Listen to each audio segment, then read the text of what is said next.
Konoha travaillait avec application sur son histoire, dans laquelle elle avait donné son propre nom à l'héroïne magique. Dans son récit, cette héroïne partait à l'aventure aux côtés de son grand amour. Mais la magie de son imagination s'effondra brutalement lorsque sa mère fit irruption dans sa chambre, exigeant qu'elle se concentre plutôt sur ses études. Konoha refusa d'obéir, affirmant que l'apprentissage des pouvoirs magiques était bien plus important que les manuels scolaires. Elle adorait s'immerger dans ces mondes fantastiques, rêvant qu'un jour, elle serait appelée dans un univers mythique rempli d'aventures et de merveilles. Tout en se demandant quelle pourrait être son histoire d'origine, elle décida d'écrire une lettre d'adieu à ses parents au cas où elle disparaîtrait soudainement pour vivre cette nouvelle vie. 10 années passèrent. Rien d'extraordinaire ne se produisit. Konoha grandit et finit par décrocher un emploi tout à fait ordinaire. Un soir, alors qu'elle rentrait du travail, sa mère l'appela pour lui dire qu'elle avait retrouvé cette vieille lettre datant de 10 ans. Konoha, un peu gênée, confirma qu'elle pouvait jeter ses vieilles affaires. Mais soudain, le souvenir du contenu de cette lettre lui revint en mémoire. Et comme si le destin s'en mêlait, un camion surgit de nulle part. Au même instant, elle se remémora son ancienne histoire, celle d'une héroïne magique qui tombait amoureuse du fiancé de sa propre sœur cadette, Aina. Cet homme, Jennifer, et l'héroïne s'étaient épris l'un de l'autre dès leur première rencontre. Mais leur amour ne tarda pas à être découvert par Aina, qui jura de les séparer à tout prix. Sachant combien Aina s'opposait à leur union, Jennifer et Konoha décidèrent de garder leur relation secrète. Malgré la colère de sa sœur, Konoha continua à l'aimer profondément. Un jour pourtant, Aina mit la main sur un mystérieux grimoire nommé « L'Histoire sombre », dont on disait qu'il tuait quiconque osait le lire. Ravie et curieuse, elle ouvrit le livre, oubliant qu'elle n'était pas à l'abri de sa malédiction. Soudain, des visions la frappèrent.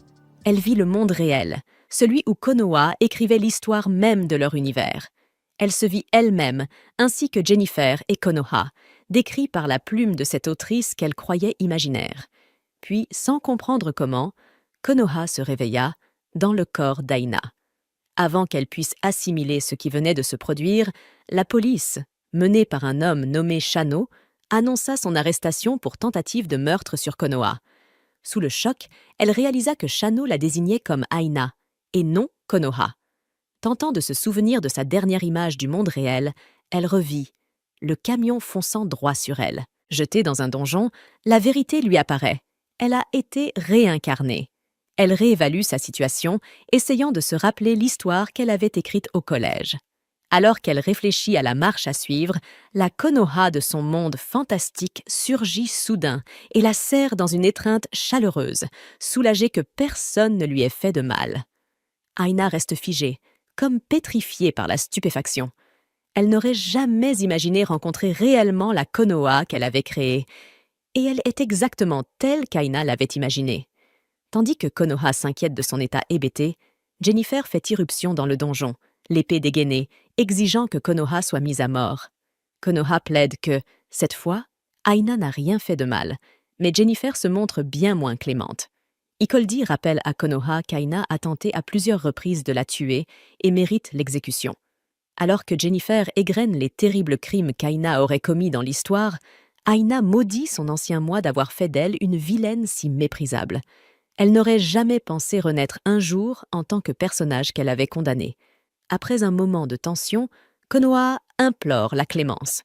Aina est envoyée au lieu et place dans un domaine lointain afin de la tenir éloignée de Konoha. Reconnaissante d'être encore en vie, Aina remercie silencieusement Konoha pour sa bonté. Elle essaie de se persuader qu'elle pourra vivre paisiblement dans ce nouveau monde, mais son soulagement s'évanouit lorsqu'elle se rappelle avec qui elle va partager sa détention, une personne destinée à la tuer. À leur arrivée au manoir, un majordome l'informe qu'elle y restera 3 mois. Aina remarque que toutes les domestiques évitent son regard et tremblent à sa vue. Le majordome ajoute qu'un serviteur spécial a été désigné pour s'occuper d'elle. Aina jette un œil dans l'une des chambres préparées pour elle, vérifiant prudemment la présence d'assassins.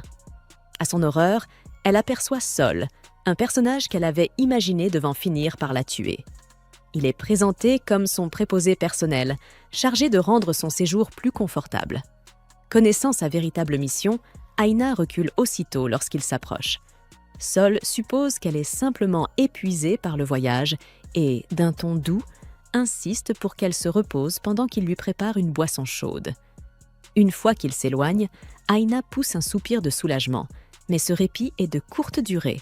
Elle se rappelle qu'elle doit éviter à tout prix chaque drapeau de mort si elle veut survivre. Elle tente de ressasser les détails de l'histoire, mais trop de temps a passé pour qu'elle se remémore tout.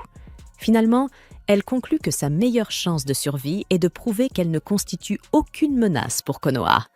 Elle ne remarque pas le retour de Sol. Il revient en silence, portant un couteau destiné à mettre fin à sa vie. Alors qu'il s'avance lentement, Aina se souvient soudain que c'est précisément à ce moment-là que Sol est censé faire sa première tentative de meurtre. Elle se retourne aussitôt pour lui faire face.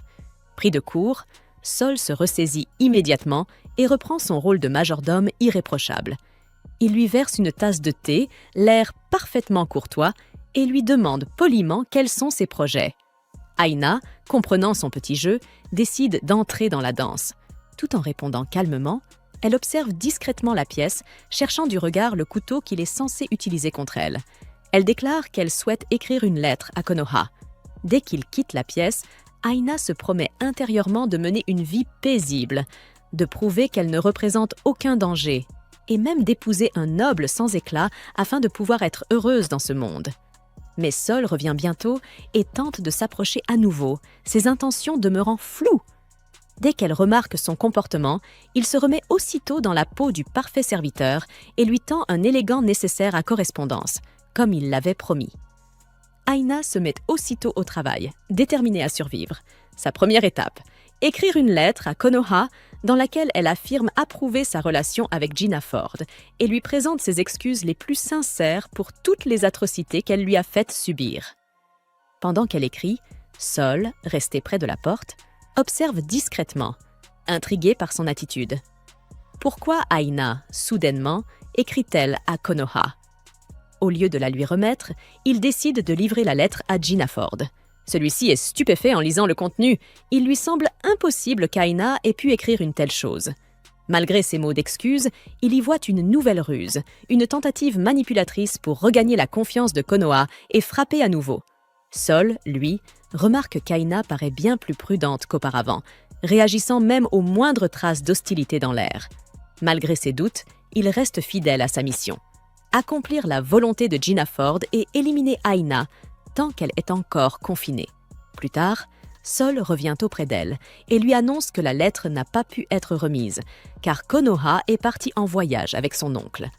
Essayant de se souvenir de ce détail, Aina se rappelle avoir inclus cet oncle dans le passé de Sol. C'était lui qui avait vu Konoha sauver Sol du désespoir alors qu'il n'était qu'un enfant. Sans réfléchir, Aina répète les mêmes paroles réconfortantes que Konoha avait dites à Sol des années auparavant. Ces mots figent Sol, qui la regarde, abasourdie. Consciente qu'elle vient de susciter des soupçons, Aina prétend aussitôt avoir froid et se retire dans sa chambre. Une fois seule, elle s'inquiète d'avoir peut-être déclenché un nouveau « drapeau de mort » et tente fébrilement de se souvenir de ce que font Konoha et Gina Ford à ce stade de l'histoire. Elle se remémore que Konoha et Gina Ford parvenaient souvent à se voir grâce à leur oncle, qui avait toujours soutenu leur relation. Mais à ce moment précis du récit, les deux amoureux étaient censés se retrouver. Sans savoir que leur oncle leur avait tendu un piège, Aina se souvient qu'à l'origine de son histoire, elle n'était présentée que comme la grande méchante du prologue. Le récit devait pourtant contenir d'autres ennemis destinés à mettre Konoha à l'épreuve. Dans le premier chapitre, le véritable antagoniste n'était autre que leur oncle, un homme rongé par une malédiction née de son amour impossible pour leur mère. Comme Konoha avait grandi en devenant le portrait craché de cette dernière, l'oncle avait développé une obsession malsaine à son égard. Un jour, il la piégeait dans un endroit isolé. Alors qu'il tentait de profiter d'elle, Konoha éveillait pour la première fois sa magie cachée et réussissait à lui échapper. Cependant, Gina Ford tombait victime des machinations de l'oncle, ce qui poussait Konoha à entreprendre un long voyage pour trouver de quoi le ramener à la vie. Essayant de reconstituer la chronologie de ce qu'elle avait écrit, Aina se demande si le prétendu voyage de Konoha avec leur oncle correspond justement à cet épisode, mais elle n'a pas le luxe d'y réfléchir davantage. Sa priorité est de survivre. Pourtant, repenser à la bonté de Konoha la remplit de culpabilité. Cherchant désespérément une issue, elle tente de demander de l'aide aux domestiques du manoir, mais tous l'évitent comme la peste. Elle aperçoit alors Sol, qui lui rappelle calmement que chaque serviteur a ses propres tâches et qu'elle ne peut plus les traiter comme autrefois, lorsqu'elle vivait encore dans la demeure principale. Aina voudrait protester, mais elle comprend vite que personne ne croira son histoire. Silencieusement, elle prend une décision. Quitter le manoir pour sauver Konoha et Gina Ford, quitte à affronter le monde qu'elle a elle-même créé. Rassemblant quelques pierres dans un sac, elle s'empare d'un cheval. Mais si, dans son roman, son personnage était une cavalière accomplie, la réalité la rattrape bien vite. La peur la tenaille à chaque galop. Pendant ce temps, Konoha, Gina Ford et leur oncle atteignent une vieille église. Les deux amoureux projettent de s'y marier en secret. L'oncle, feignant la bienveillance, persuade Gina Ford de laisser son épée à l'entrée, sous prétexte que la cérémonie doit rester sacrée.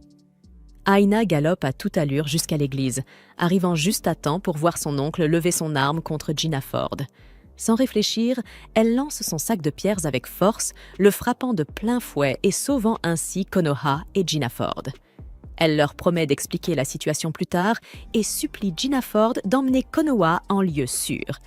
Elle lui confie sa sœur comme un trésor qu'elle n'a jamais su protéger. Enfin, Aina pousse un soupir de soulagement, avant que son oncle, à moitié sonné, ne se relève, prêt à attaquer de nouveau. Mais au dernier moment, Sol surgit et la sauve in extremis. Sous le choc, Aina ne peut s'empêcher de remarquer à quel point il est élégant, même en la réprimandant doucement pour sa témérité. Reprenant son calme, elle lui demande comment il a su où la trouver.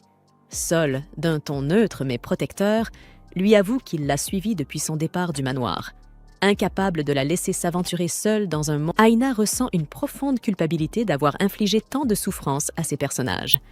Peu à peu, elle se met à porter le poids de leur douleur, comme si elle en était la véritable responsable. Alors qu'elle s'apprête à partir, Gina Ford s'approche d'elle. Il lui demande si, depuis le début, elle n'a pas secrètement protégé Konoha de l'obsession de leur oncle, insinuant que c'était peut-être la vraie raison de son opposition à leur relation. Aina ne peut s'empêcher de trouver son raisonnement simpliste, presque naïf. Pourtant, elle choisit d'aller dans son sens. C'est la seule explication plausible qui puisse prouver son innocence et lui éviter une fin tragique. Avant qu'elle n'ait le temps de répondre davantage, Sol intervient. Il déclare vouloir exprimer sa gratitude, non pas à Aina, mais à Konoha. Il explique que c'est grâce à la douceur et à la bienveillance de Konoha qu'il parvient à contenir son instinct meurtrier. Toutefois, il prévient froidement que si quelqu'un venait à lui faire du mal, il n'hésiterait pas une seule seconde à tuer. Aina comprend alors qu'elle n'a fait que gagner du temps. Si Konoha n'a pas encore éveillé ses pouvoirs, elle demeure sans défense. Et si le moindre malheur devait lui arriver, Aina sait qu'aux yeux de Sol, elle serait la première suspecte. 1 mois après sa réincarnation, Sol l'emmène à la campagne. Aina admire les paysages sublimes qu'elle avait elle-même imaginés autrefois dans son roman. Des collines verdoyantes, un ciel limpide et une brise légère. Mais un frisson soudain parcourt son dos, comme si elle venait d'oublier quelque chose d'essentiel. À leur arrivée, Konoha l'appelle avec chaleur.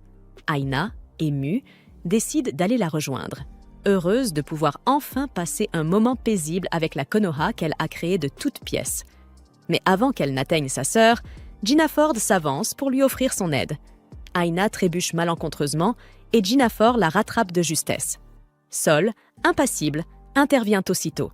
Il lui dit de ne pas déranger Gina Ford et ajoute qu'il se chargera personnellement de l'escorter.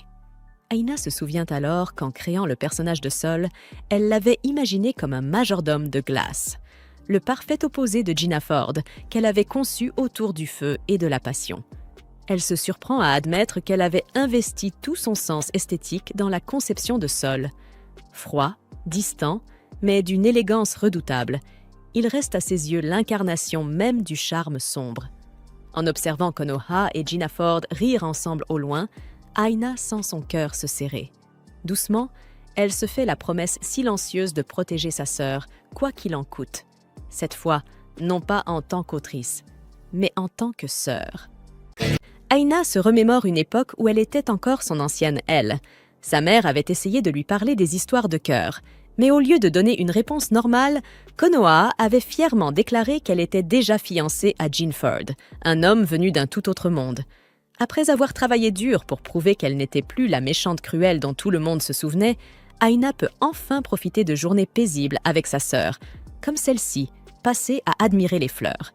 Submergée par la joie, elle pousse un cri enthousiaste, mais heurte accidentellement Konoha du poing, la faisant tomber. Presque aussitôt, plusieurs gardes surgissent de leur cachette pour assurer la sécurité de Konoha. Aina se rappelle aussitôt qu'elle doit rester calme, car si Sol venait à se méfier d'elle, cela reviendrait à soulever de nouveaux drapeaux de mort. Elle explique nerveusement à Sol que sa main a simplement glissé. Sol la fixe un instant, un sourire poli aux lèvres. Aina la suit lorsque Konoha l'appelle, heureuse de pouvoir s'éloigner du regard perçant de Sol. Lorsqu'elles atteignent une clairière voisine, une table y est dressée avec élégance.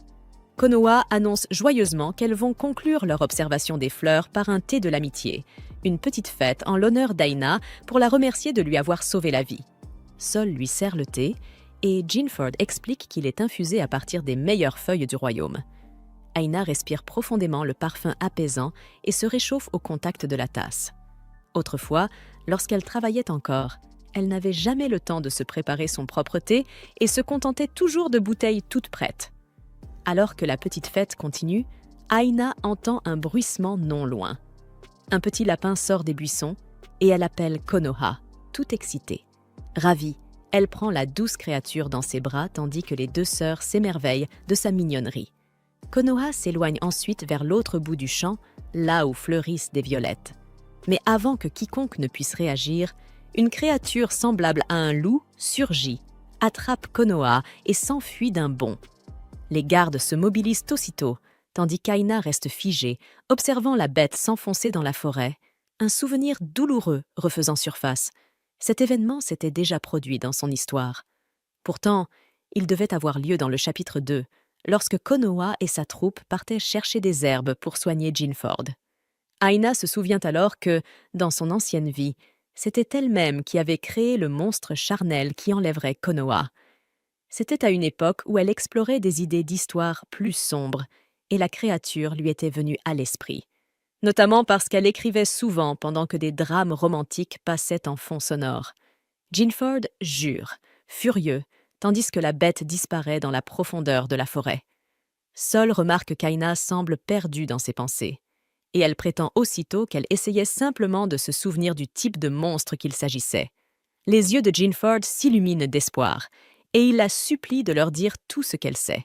À la tombée de la nuit, Aina a déjà raconté à Jinford et aux soldats la plupart des détails concernant la créature. Elle leur explique qu'ils ont encore le temps de sauver Konoha, car le monstre passe toujours plusieurs heures à observer sa proie avant de l'attaquer. Elle omet toutefois les parties les plus sombres de l'histoire, se contentant de dire que si l'on attend jusqu'au matin, Konoha sera dévoré. Aina leur indique la direction de la tanière de la bête, et les troupes commencent aussitôt leurs préparatifs. Mais Sol reste méfiante. Elle lui demande comment Aina peut connaître autant de détails sur la forêt et sur le monstre. Paniquée, Aina prétend qu'elle avait étudié la forêt avant de venir ici. Sol, peu convaincue, la coince contre un arbre et exige de savoir pourquoi elle n'a prévenu personne plus tôt si elle connaissait déjà les dangers de cet endroit.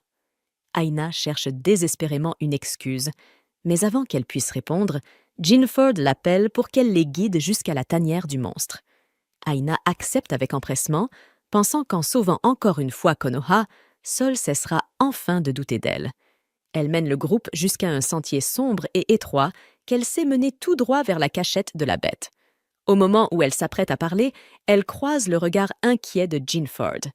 Celui-ci se tourne vers elle et lui ordonne fermement de rester en arrière avec Sol.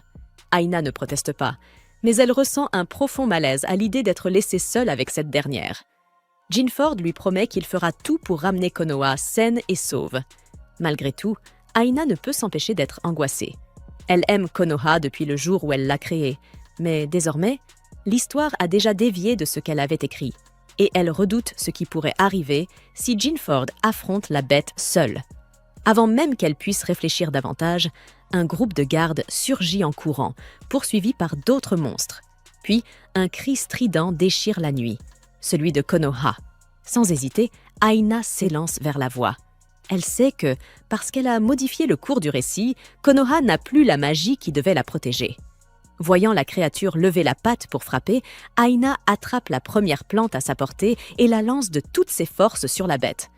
Puis elle court, son cœur battant à tout rompre. Elle se répète qu'elle doit éviter la mort à tout prix.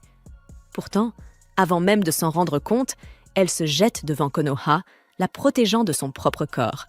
Pendant un instant, elle ferme les yeux, persuadée que le coup fatal va la transpercer.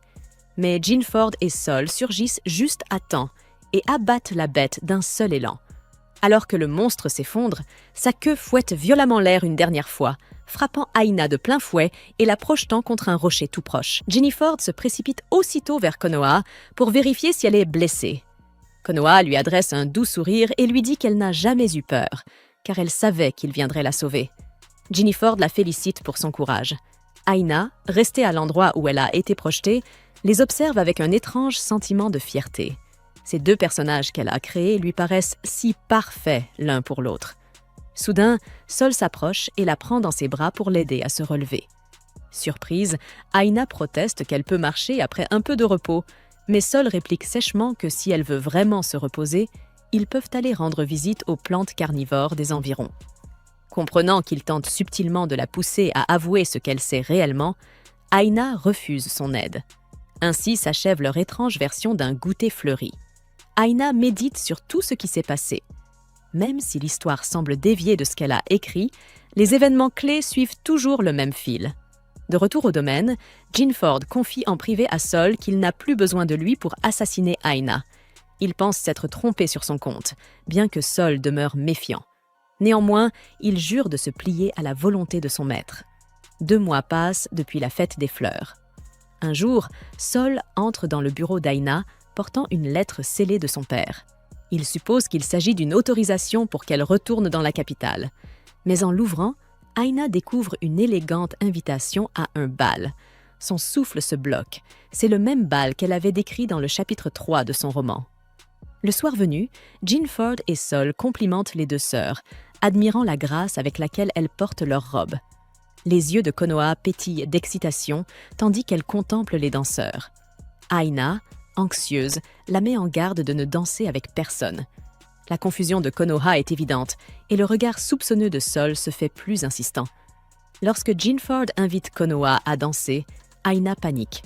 Mais le regard ferme de Sol la retient, et elle ne peut qu'observer les deux s'avancer vers la piste.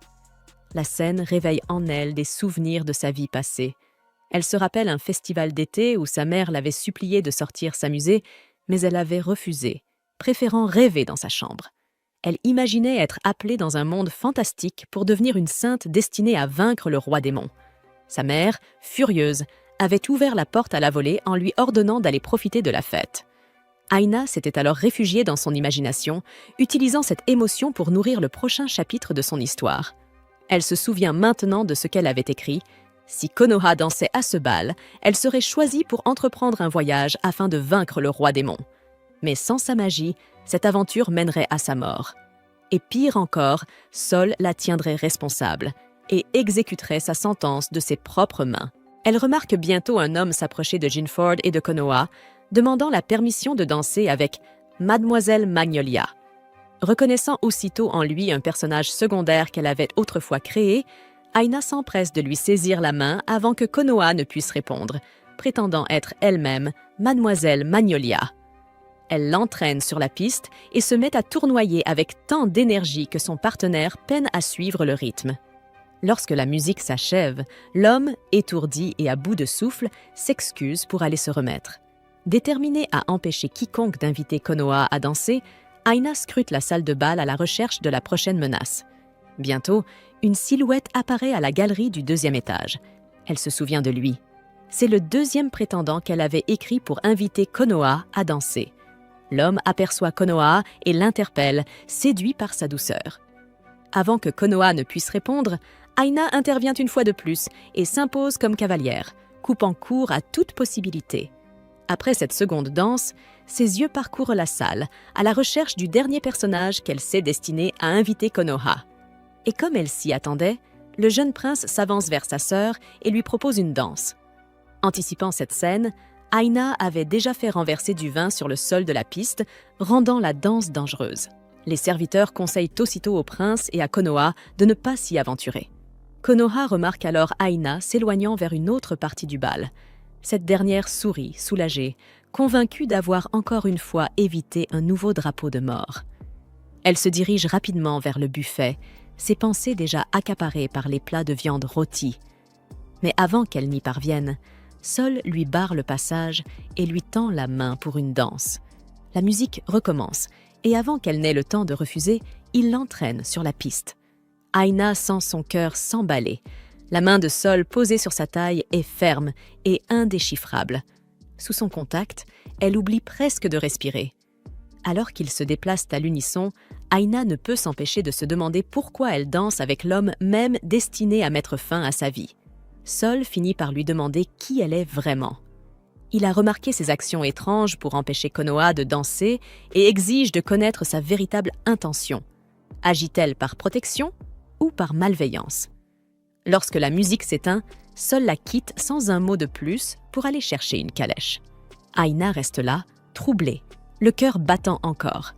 Les paroles de Sol résonnent dans son esprit tandis qu'elle peine à entendre. Désemparée et épuisée, Aina s'excuse en prétextant qu'elle a besoin de se reposer et s'éclipse vers un salon tranquille. Elle s'affale sur un canapé, ses pensées se brouillent peu à peu jusqu'à ce que le sommeil l'emporte. Pendant qu'elle dort, le chaos éclate. Des flammes commencent à se propager dans le manoir. Les invités sont évacués dans la panique.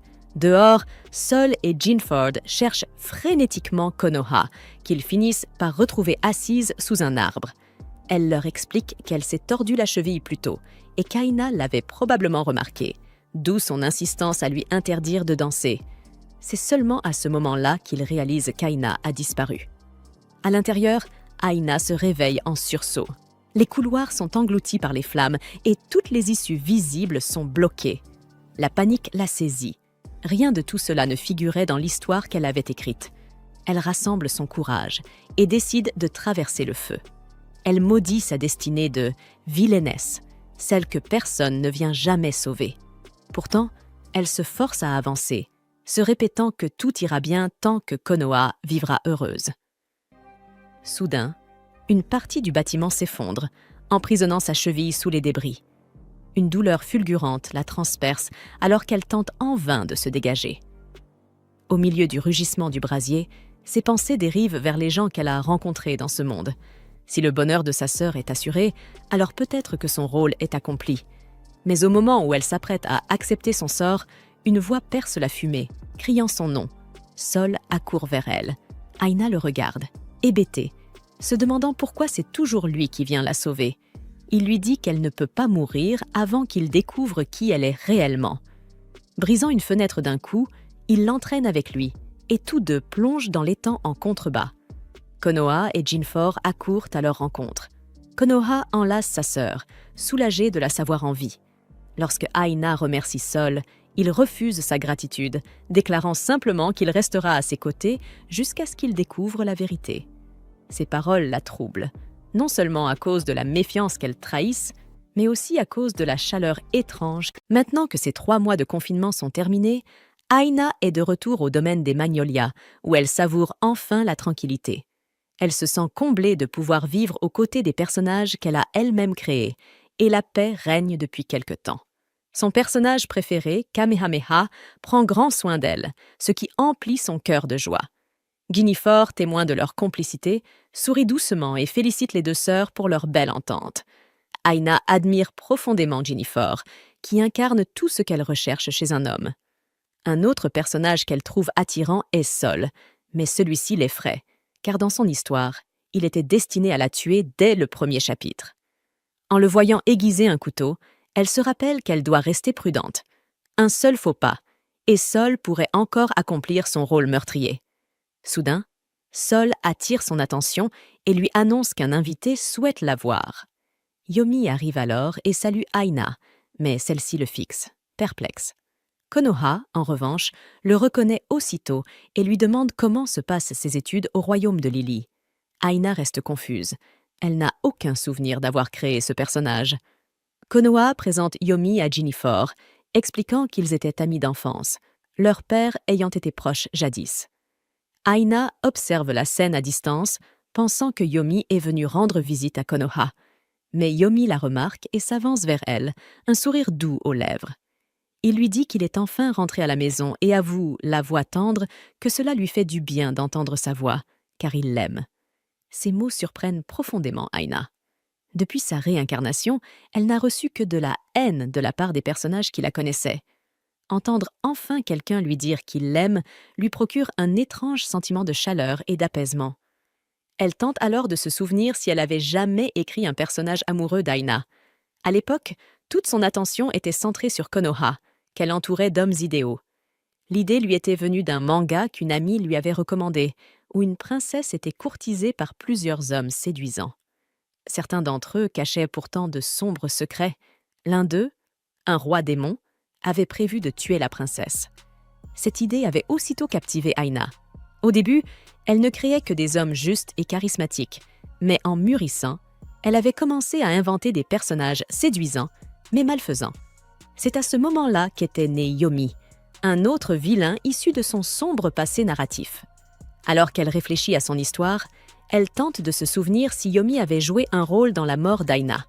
Yomi, lui, change de ton et lui demande comment vont les autres affaires, ce qui la laisse déconcertée. Trouvant son air d'innocence feinte adorable, il s'approche d'elle et murmure le nom de Konoha à son oreille. Affolée, Aina se précipite pour détourner la conversation et lui propose aussitôt de le conduire à sa chambre. Elle se souvient alors du rôle de Yomi dans l'histoire « Tuer Konoha ». Dans l'intrigue originale, quelque part au milieu du voyage d'Aina pour affronter le roi démon, Yomi était décrit comme l'un de ses obstacles, un homme consumé par la vengeance, après que Konoha eut causé la mort de sa bien-aimée Aina. Comprenant que Yomi pourrait être ici pour assassiner Konoha, Aina commence à s'inquiéter que Sol la soupçonne d'être la véritable instigatrice. Elle réfléchit frénétiquement à un moyen d'arrêter Yomi, mais en le regardant de nouveau, elle ne peut s'empêcher de maudire son ancien moi d'avoir créé un personnage aussi complexe et dangereux. De retour auprès de Konoha et des autres, Aina annonce qu'elle restera près de Yomi, sous prétexte qu'il a oublié comment fonctionne le royaume. Sol propose aussitôt de s'occuper lui-même de Yomi, mais Aina refuse fermement, arguant qu'ils sont plus à l'aise ensemble que séparés. Touché par ces mots, Yomi accepte volontiers, tandis que Sol, lui, devient de plus en plus méfiant. Aina nie toute intention cachée et déclare qu'ils ont simplement beaucoup de choses à se dire avant de quitter brusquement la pièce avec Yomi. Une fois seule, elle le pousse doucement en avant et lui avoue qu'elle ne déteste plus Konoha. Au contraire, elle lui confie qu'elle l'aime sincèrement désormais.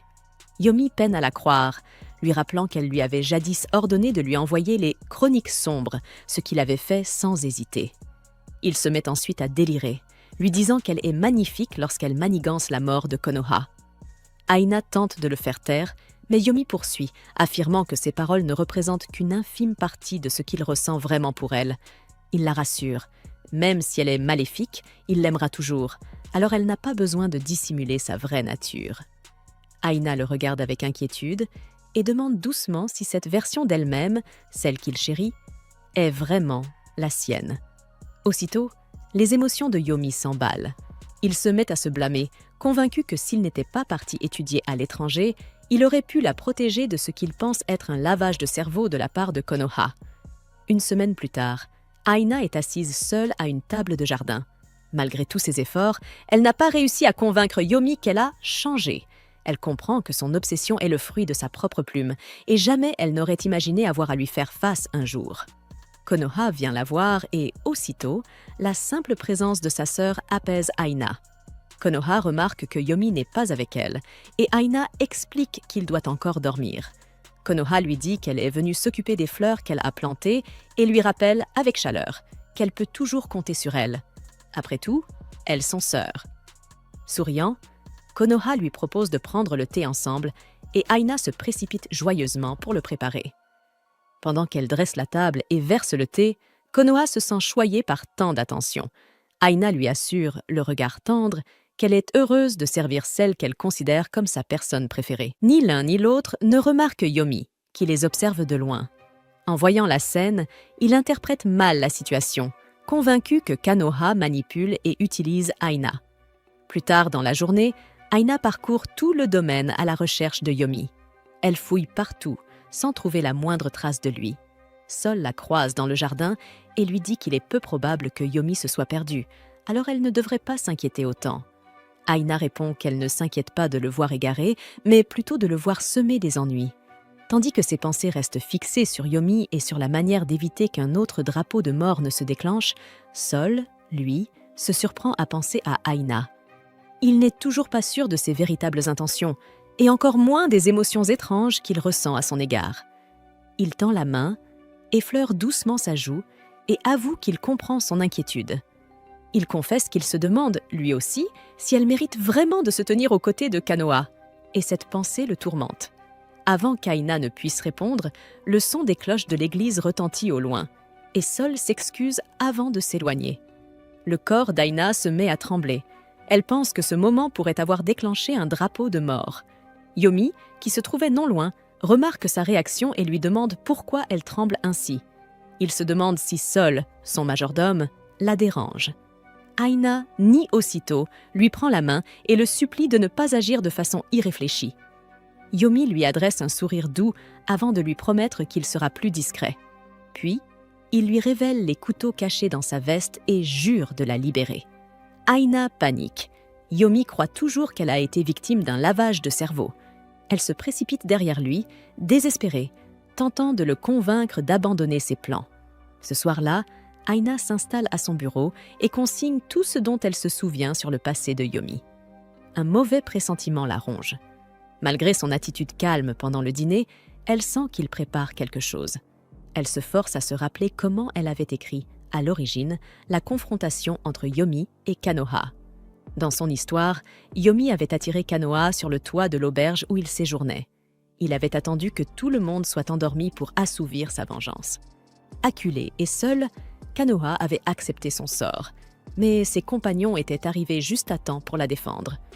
En les voyant se battre pour la protéger, Kanoha avait retrouvé la détermination nécessaire pour poursuivre son voyage et avait libéré une puissante magie qui vainquit Yomi.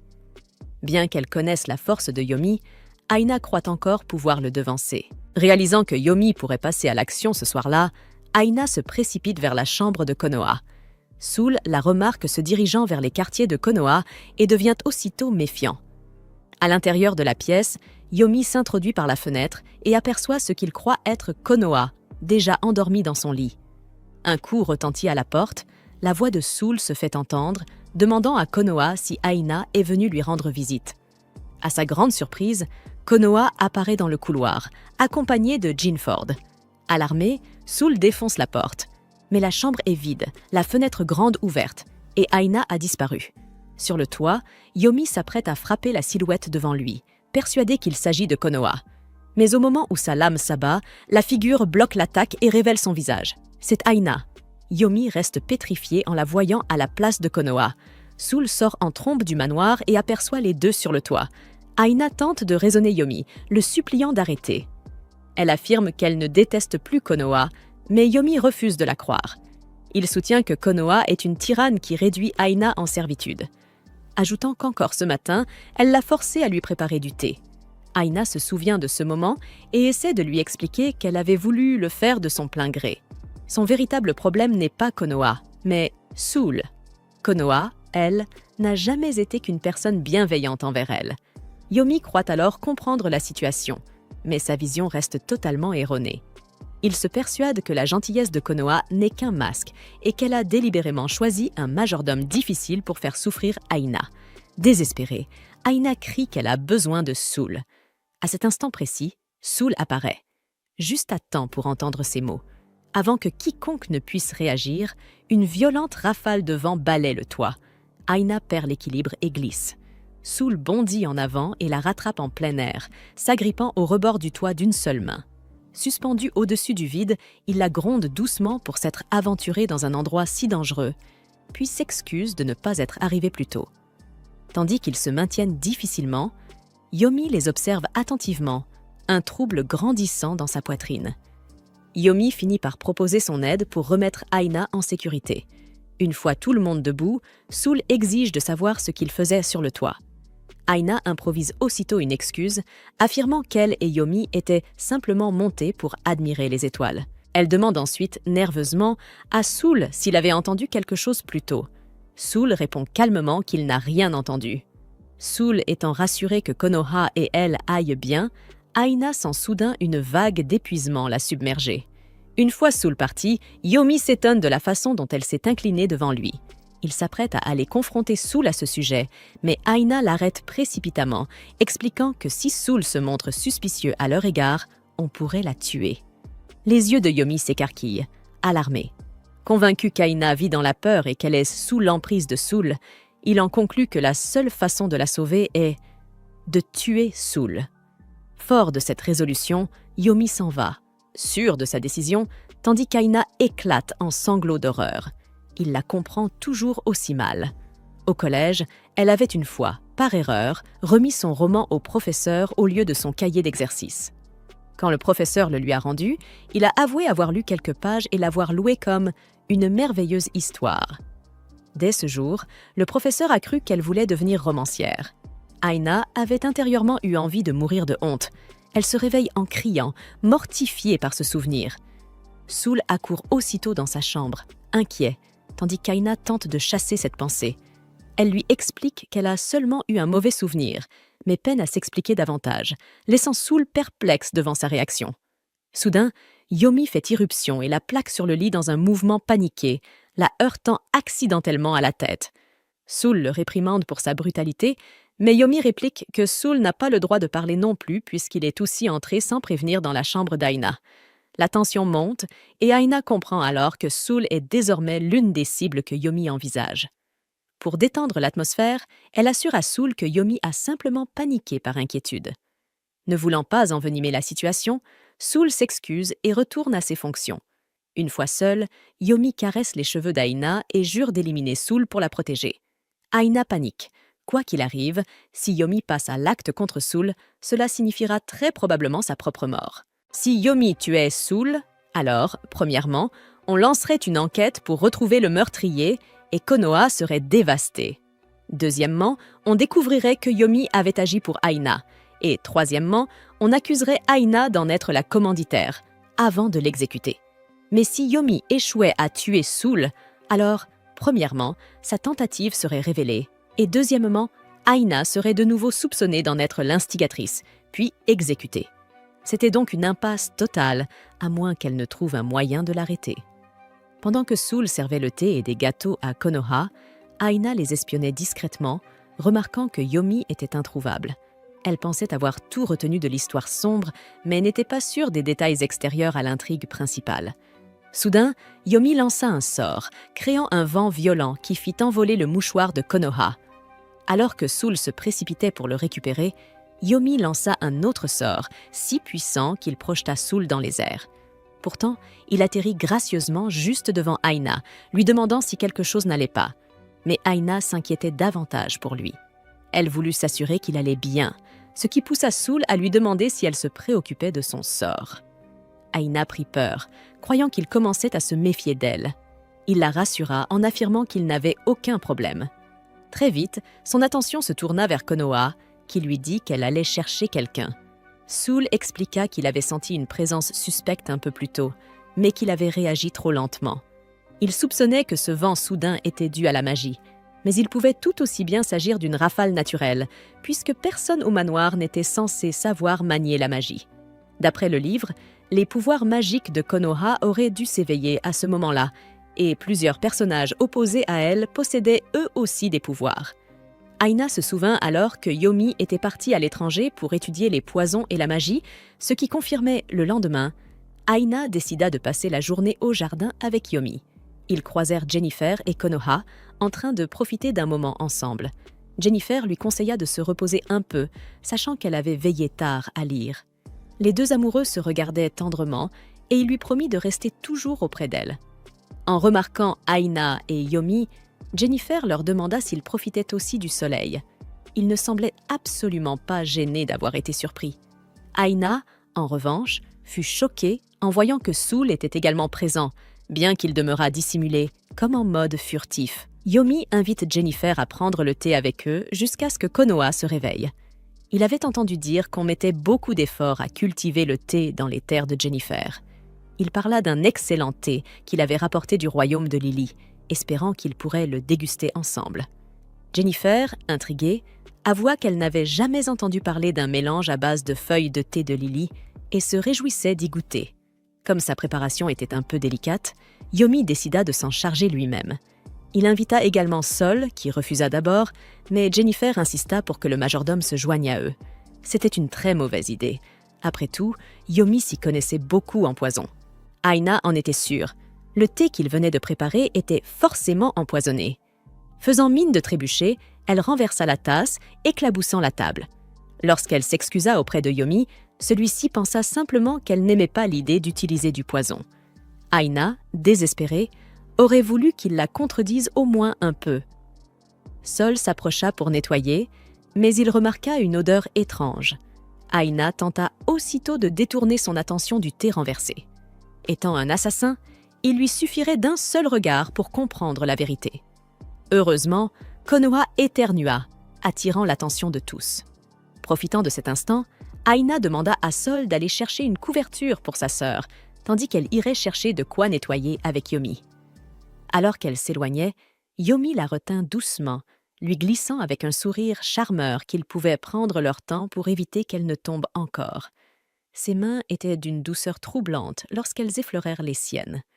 Issu d'une famille de contes, Yomi avait reçu une éducation soignée.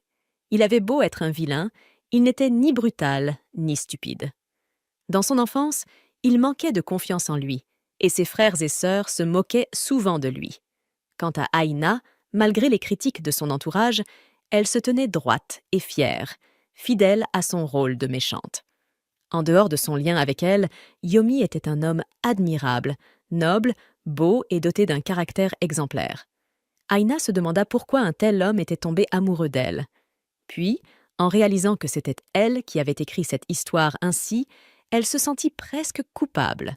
L'héroïne, poursuivie par son séduisant ami d'enfance, devait le vaincre au prix de sa souffrance. Et plus tard, son cœur blessé serait guéri par les charmants hommes qui l'entouraient. Pour que ce scénario se déroule comme elle l'avait imaginé, Yomi n'avait d'autre destin que la mort.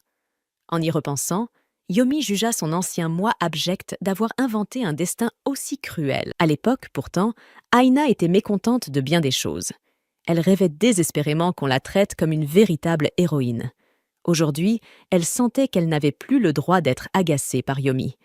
Alors qu'elle tentait de le dissuader de suivre ses sombres desseins, il la serra tendrement contre lui, pensant qu'elle tremblait de peur à cause de Sol. D'une voix calme, il lui annonça que la magie qu'il avait préparée venait d'être activée. Son esprit n'eut même pas le temps d'assimiler ces mots qu'une explosion retentit au loin. Sans réfléchir, Aina s'élança vers la source du bruit. La magie de Yomi n'était sans doute pas très puissante, tout au plus moyenne. Elle ne représenterait aucun danger pour Konoha si ses pouvoirs étaient éveillés, mais en cet instant, elle était vulnérable. Aina était convaincue que Jennifer et Sol protégeraient sa sœur, mais si l'explosion les prenait par surprise, cela pourrait tourner au désastre. Dans le jardin, un monstre végétal surgit et projeta Konoha au sol. Avant qu'il ne puisse l'achever, Aina s'élança, s'agrippant à l'une de ses tentacules. Mais sa jambe heurta violemment le sol, lui arrachant une douleur aiguë. Malgré cela, elle continua à se battre. Il lui paraissait injuste que Yomi doive mourir simplement parce qu'il existait par sa faute. Tout cela, pensait-elle, était de sa responsabilité, et elle méritait d'en payer le prix. Elle jura de le protéger, et, en même temps que ses propres présages de mort, de briser ceux de Yomi.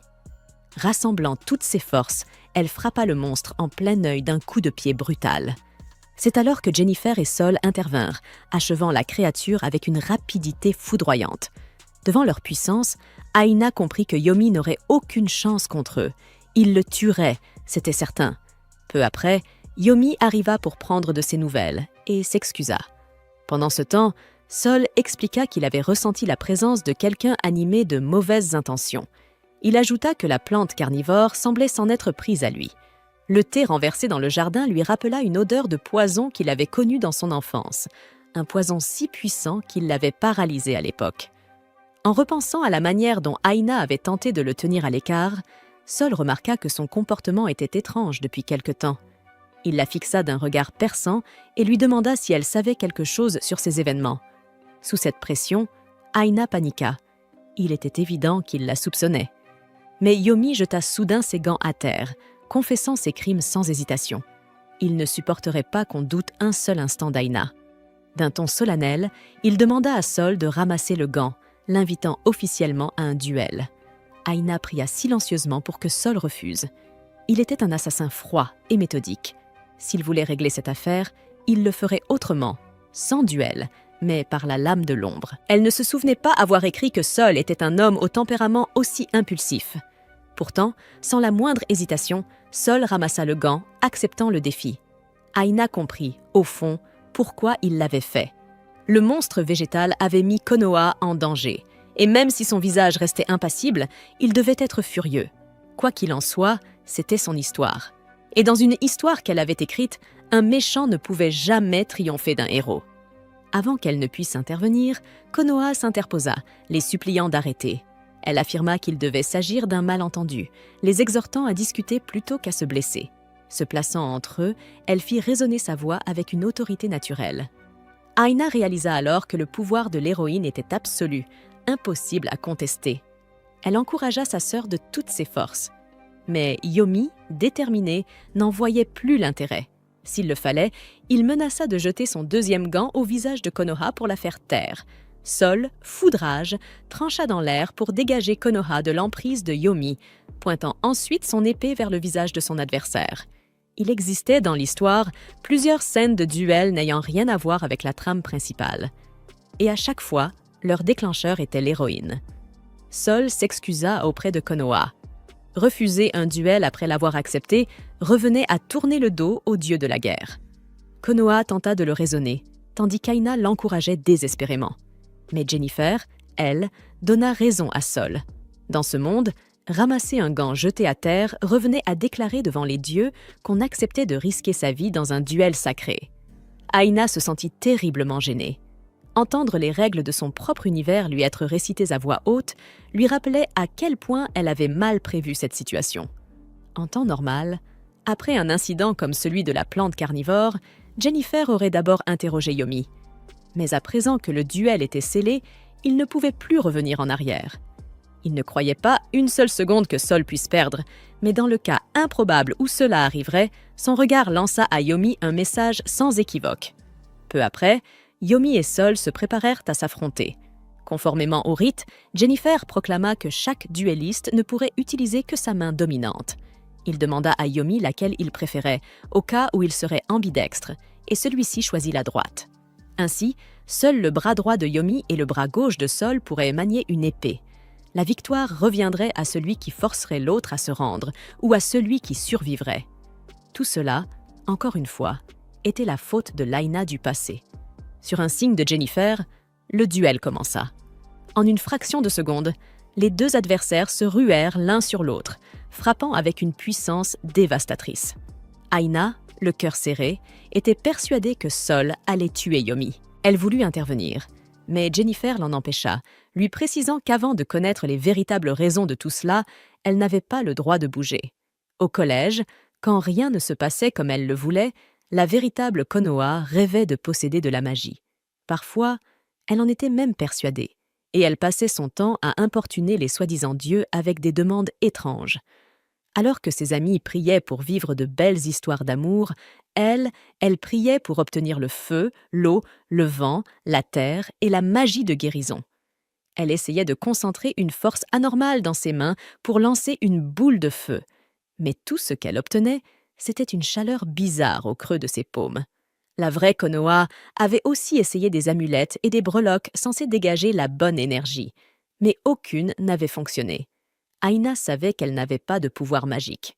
Pourtant, voir Yomi se faire taillader sous ses yeux faisait remonter en elle cette même frustration, ce sentiment d'impuissance totale.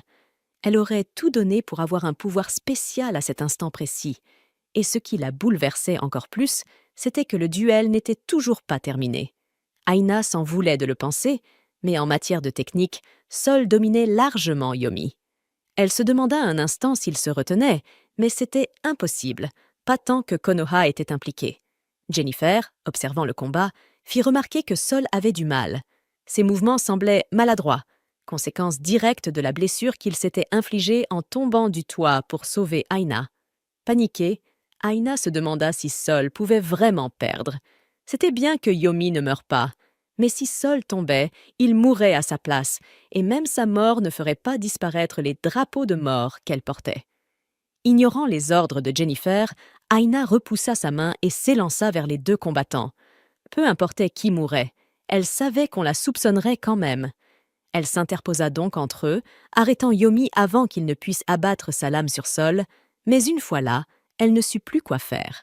Yomi lui ordonna de se retirer, mais elle lui fit signe, implorant qu'il arrête le duel. Malheureusement, il comprit de travers, pensant qu'elle était sous influence. Sol, de son côté, lui demanda aussi de se pousser. Elle le supplia, arguant que c'était trop dangereux, mais il refusa. Il ne pardonnerait jamais à Yomi d'avoir mis Konoha en danger. Aina se sentit désemparée, incapable de trouver comment réagir avec la même assurance que sa douce sœur. « Si j'étais Konoha, pensa-t-elle, le combat serait déjà terminé. » N'ayant plus d'autre choix, elle pointa le bras blessé de Sol et déclara d'une voix ferme que c'était une honte envers Dieu de se battre dans un tel état. Puis, sans réfléchir davantage, elle saisit son épée. Elle décida d'affronter Yomi elle-même. Mais Aina peut-elle vraiment vaincre Yomi? Après tout, elle avait bien réussi à dévier sa lame sur le toit. Peut-être cachait-elle plus de talent à l'épée. Yomi était déconcertée par le défi d'Aina, surtout qu'il faisait tout cela pour elle. Mais la jeune femme insista. Elle ne bougerait pas de sa place, même s'il devait la trancher. En vérité, l'épée était simplement trop lourde, et elle ne pouvait pas se déplacer. Rien ne garantissait que Yomi n'allait pas l'attaquer, alors c'était tout ou rien. Aina le provoqua, l'incitant à venir vers elle, tout en espérant intérieurement qu'il ne le ferait pas. Mais Yomi finit par laisser tomber son épée, incapable de la frapper. Aina ressentit alors une profonde culpabilité d'avoir piétiné tous ses efforts. Puisque le duel n'avait plus de raison d'être, Jinafort demanda à Yomi de tout leur expliquer seul, malgré ses blessures, se souciait davantage de Konoha que de lui-même. Même si elle affirmait ne pas s'en inquiéter, il lui demanda de se respecter davantage, car elle était trop gentille avec les autres. Soudain, Aina attrapa Yomi par la tête et la plaqua au sol, tout en s'inclinant pour présenter ses excuses. Elle expliqua que tout cela n'était qu'un malentendu. Yomi agissait ainsi pour elle, après avoir entendu des rumeurs disant que Konoha la maltraitait. Elle doutait que cette explication suffise, mais tout ce qu'elle pouvait faire, c'était s'excuser. D'un regard terrifiant, Jinafort lui demanda si elle avait terminé, mais elle continua à s'excuser tout en écrasant la tête de Yomi contre le sol. À la surprise générale, Jinafort s'agenouilla et s'excusa à son tour pour avoir mal jugé la véritable nature d'Aina. Il supposa que Yomi avait entendu parler de la manière dont il l'avait ostracisée, et pour cela, il prit une part de la faute. À son tour, Sol décida de ne plus rien ajouter à l'affaire. Il était l'homme capable de devenir un démon pour le bien de Konoha, et demanda à Aina d'éviter tout comportement ambigu à l'avenir. Son regard glacé la paralysa sur place, puis Jinafort porta Konoha pour faire soigner ses blessures. Il proposa ensuite de porter Aina pour qu'elle soit soignée à son tour, ce qui fit battre son cœur à toute vitesse, mais elle préféra accompagner Yomi. Bien que Yomi restât encore perplexe, Aina était heureuse d'avoir échappé à cette situation. Son corps devint soudain lourd et elle perdit lentement connaissance. Son esprit la ramena à ces jours où elle se surmenait, avant d'être réincarnée dans sa propre histoire. Lorsqu'elle reprit ses esprits, le visage charmant de Yomi se trouvait tout près du sien gêné. Elle voulut se relever, mais il lui demanda de rester allongée, remarquant qu'elle avait encore de la fièvre. Le médecin avait expliqué que cette fièvre de fatigue était sans doute la cause de son évanouissement et qu'elle avait dormi toute la... Voyant que c'était le matin, Aina ressentit l'urgence de se précipiter au bureau. Elle stressait à propos des réunions, du chômage et des jeux BL qu'elle risquait de ne pas pouvoir s'offrir si elle ne travaillait pas. Dans son état lamentable, Yomi ne pouvait accepter qu'elle se soit sincèrement excusée auprès de Konoha. C'est alors que Konoha fit irruption dans la pièce, enlaça chaleureusement sa sœur et s'assura qu'elle allait bien. Aina fut purifiée par sa douce énergie, se rappelant que ce n'était pas le Japon. Aina supposa qu'elle devait sans doute agir comme une esclave de bureau parce qu'elle gardait des souvenirs de sa vie antérieure. Yomi demanda à Konoha de se contrôler, lui reprochant d'interroger Aina alors qu'elle n'était pas entièrement rétablie. Il la jeta hors de la pièce, refusant d'autoriser d'autres visiteurs. Aina redoutait que Yomi ne crée encore des problèmes, puisqu'il n'était pas totalement convaincu. Il en venait à croire que Konoha forçait secrètement Aina à travailler et lui donnait de l'argent pour acheter un jeu BL, mais il se trompait complètement. Les suppositions de Yomi ne faisaient qu'empirer la situation et Aina refusait catégoriquement toute aide venant de lui. Elle n'arrivait pas à croire qu'elle ait parlé d'un sujet si exaltant, même à moitié endormie. Dans sa vie antérieure, elle avait un faible pour le BL ultime et le GL qui alimentaient son imagination. Apparemment, elle ne s'en était jamais vraiment détachée. Yomi décida d'aller confronter Konoha, la menaçant de la tuer si elle exploitait Aina. Mais Aina l'arrêta sur le champ. Elle savait qu'il ne tomberait jamais amoureux de Konoha et qu'il ne cesserait pas d'essayer de la tuer. C'est pourquoi elle devait le convaincre ici et maintenant, même si elle ignorait comment s'y prendre. Peu importe combien de fois elle lui disait qu'il avait tort, Yomi ne la croyait pas et ne l'écoutait jamais. Prenant un air menaçant, Yomi rougit de colère. Puis, elle se souvint de la seule fois où il avait réellement reculé. Cela la persuada qu'il ne pouvait pas résister à une Aina affirmée. Si Aina voulait que Yomi obéisse, la seule manière était de déchaîner son rôle de méchante. Lui parlant avec condescendance, elle lui dit qu'elle se plaisait à jouer la petite sœur docile pour gagner la confiance de tout le monde. Et une fois qu'il lui ferait confiance, elle les enverrait tous en enfer. Elle se moqua de Yomi pour ne pas avoir compris l'indice, lui faisant bien comprendre qu'il n'y avait rien qu'il puisse faire pour elle. Aina lui demanda d'être un bon petit garçon et de faire semblant d'obéir, tout comme elle. Incapable de lui résister, il répondit docilement, tel un chien bien dressé. Quelques minutes plus tard, Yomi exprima à quel point il était heureux d'avoir enfin compris la pensée d'Aina et lui promit de ne plus jamais agir seul. Il décida ensuite d'aller s'excuser auprès de Konoha pour l'avoir mise dehors et engagea avec elle une conversation légère sur des sujets sans importance, allant même un peu trop loin dans son zèle. Aina pensa que tout irait bien désormais, même si une légère inquiétude subsistait. Se sentant épuisée, elle décida de faire une sieste. À son réveil, elle fut éblouie par l'aura lumineuse de Jennifer. Son cerveau se mit instantanément en veille. Il était l'incarnation parfaite du héros. Elle lui assura qu'elle se sentait bien mieux que la veille et lui demanda s'il ne préférait pas être avec Konoha, mais il répondit qu'il souhaitait rester seul avec elle. À la même période, l'année précédente, il avait eu affaire à Aina et s'était rendu dans sa chambre. Mais le vent soufflait fort ce jour-là. Il venait de refuser une proposition de mariage et voulait s'excuser auprès d'elle. Cependant, Aina l'avait ignoré royalement, refusant de le laisser entrer et le mettant dehors encore et encore, sans qu'il ait la moindre chance de s'expliquer. Il resta sous sa fenêtre à l'appeler, mais jusqu'à la fin, elle refusa de sortir.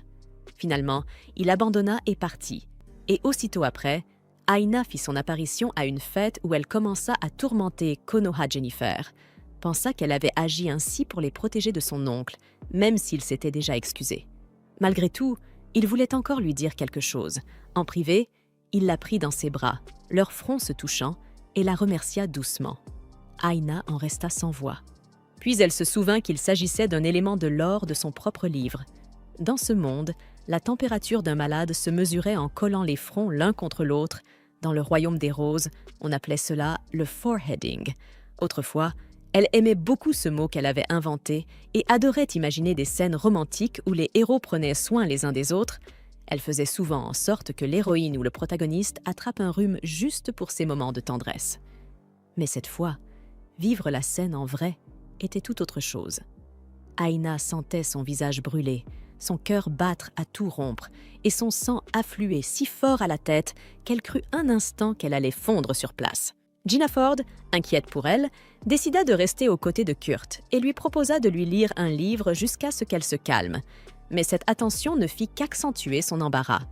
Dans sa vie précédente, on se moquait souvent d'elle parce qu'elle n'avait pas de petite amie. Elle répliquait alors qu'elle avait un fiancé dans un autre monde. Et dans ses rêveries, elle avait mis tout son cœur et ses fantasmes dans la création de Gina Ford. Même sa mère pouvait ressentir l'aura inquiétante qui émanait parfois de sa chambre.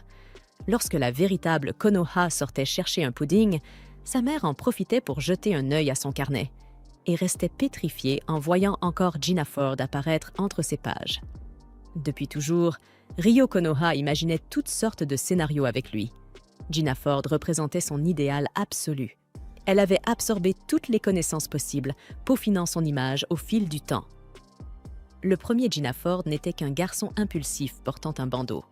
Le deuxième était un héros au grand cœur, un champion de la justice, toujours figé dans la même pose héroïque. Et enfin, le Gina Ford parfait vit le jour, la quintessence de toutes ses rêveries. Lorsqu'il lui lut ce livre, d'une voix sérieuse mais changeante, adoptant des intonations différentes pour chaque personnage, elle ne put s'empêcher de rire. « Voilà une démonstration pour que tu comprennes », dit-il avec gravité, ce qui la fit rire davantage. Il voulut ensuite vérifier sa température, mais elle craignait que cela ne soit un nouveau death flag. Alors, elle esquiva habilement toutes ses tentatives de foreheading. Elle affirma qu'elle allait bien, mais Soul, inquiet, déclara qu'il ne la laisserait plus jamais s'approcher d'un duel. Il savait qu'elle aimait le risque, mais il ne l'aurait jamais crue aussi imprudente. Il prit alors sa main blessée, la même qui avait chauffé lorsqu'elle s'était évanouie à ses yeux. Cela prouvait qu'elle avait tout donné pour le protéger. Il savait bien que Gina Ford n'avait pas l'habitude de manier les armes, mais sans elle, il serait mort. Aina, pour sa part, voulait assumer la responsabilité de la blessure à son bras gauche, celle qu'il s'était faite en la sauvant d'une chute du toit, mais il refusa catégoriquement pour Soul.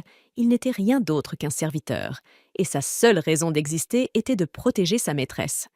Il la plaqua alors doucement contre le lit et d'une voix vibrante d'émotion lui confia « Si tu ne t'étais jamais réveillée, j'aurais passé le reste… » L'instant s'interrompit brusquement lorsque Soul entendit des voix derrière la porte. Pendant ce temps, Aina interpréta mal la situation. Elle pensa qu'il voulait dire qu'il souhaitait la tuer de ses propres mains. Alors qu'elle allait ouvrir à sa sœur, Soul la retint doucement, se pencha vers elle et lui murmura un remerciement à l'oreille, la laissant complètement interdite. Quand les autres entrèrent dans la chambre, il annonça qu'Aina n'avait plus de fièvre, mais ajouta avec un sourire moqueur qu'elle restait encore un peu chaude. Tous ces personnages, Yomi, Jennifer et Soul, étaient des créations de son propre esprit, et pourtant elle devait rester sur ses gardes devant eux. Elle aurait dû être capable de les lire comme des livres ouverts, mais son cœur n'était absolument pas préparé à ce qu'il la fasse battre aussi fort. Leur simple présence balayait la distance qu'elle avait toujours maintenue entre la fiction et la réalité. Le lendemain, Aina comprit qu'elle ne pouvait pas se permettre de déclencher de nouveaux death flags, voire une scène de soin du point de vue de l'héroïne protégeait son propre cœur. Lorsqu'elle imaginait Jennifer en train de soigner Konoha, elle ressentait les battements douloureux d'une émotion familière, comme si tout était à sa juste place. L'héroïne représentait en quelque sorte son propre alter ego, et Aina ne voulait surtout pas voir sa vraie personne depuis un point de vue extérieur. Elle tenta alors de maîtriser ses émotions du mieux qu'elle pouvait. Un peu plus tard, Jennifer entra dans la chambre, se moquant gentiment de la coiffure d'Aina. Soul annonça ensuite que Konoha les demandait, et en voyant Soul s'approcher d'elle, Aina s'efforça de rester calme. Mais avant qu'il ne puisse dire quoi que ce soit, Yomi déboula dans la pièce et se précipita vers elle. Elle lui ordonna sèchement de ne pas bouger. Yomi expliqua qu'il souhaitait rester un peu plus longtemps, car une avalanche bloquait la route, l'empêchant de rentrer chez lui. Cette nouvelle signifiait qu'Aina allait devoir continuer à jouer le rôle de la méchante bien plus longtemps qu'elle ne l'aurait voulu. Un autre jour, Ayla et Konoha retournèrent dans la ville du château du Royaume des Roses. Elle ne pouvait pas souvent se faufiler dans le château, alors Konoha s'amusait énormément. En plus, un festival avait lieu ce jour-là. Comme Ayla avait passé quelque temps clouée au lit, malade, Konoha espérait que cela lui ferait du bien, un vrai changement d'air. Sa gentillesse était tellement adorable qu'elle en devenait bouleversante. Soudain, les habitants encerclèrent Konoha, la suppliant de venir dans leur stand. Comme elle n'avait pas pris la peine de dissimuler son visage, elle fut rapidement reconnue et entraînée dans la foule. Sa simple présence était si belle qu'elle captait tous les regards autour d'elle. Cependant, c'était catastrophique pour Ayla. parce que si Konoha se blessait, ne serait-ce qu'un peu, un nouveau drapeau de mort serait déclenché. Elle tenta de secourir sa sœur, mais lorsque la foule aperçut son visage, tout le monde s'enfuit terrifié. Ayla pensa pouvoir profiter de l'occasion pour sauver Konoha. Contre toute attente, Sol apparut pour la récupérer. Peu importe les efforts d'Ayla pour éviter les soupçons, l'histoire semblait toujours se retourner contre elle, car son destin était d'être tuée en tant que vilainesse. De retour à la maison, Konoha s'excusa auprès de Jennifer et de Sol, expliquant que c'était son idée d'emmener Ayla en ville. Au même moment, Yomi se précipita pour enlacer Ayla, se plaignant de ne pas avoir pu l'accompagner. Ayla fut choquée d'entendre Jennifer déclarer qu'il allait punir Konoha.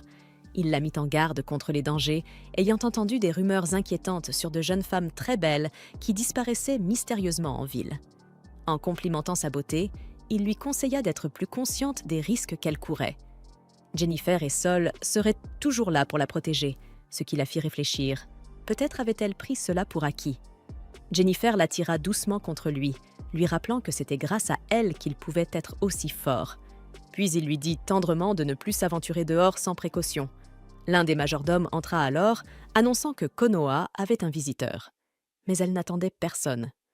L'homme qui entra s'excusa pour cette visite soudaine et prévint Konoha qu'elle devait rester sur ses gardes. Il faisait partie de la force de sécurité de la police du Royaume des Roses, Division 2. Vice-capitaine de l'unité Hortensia, Shino Clematis.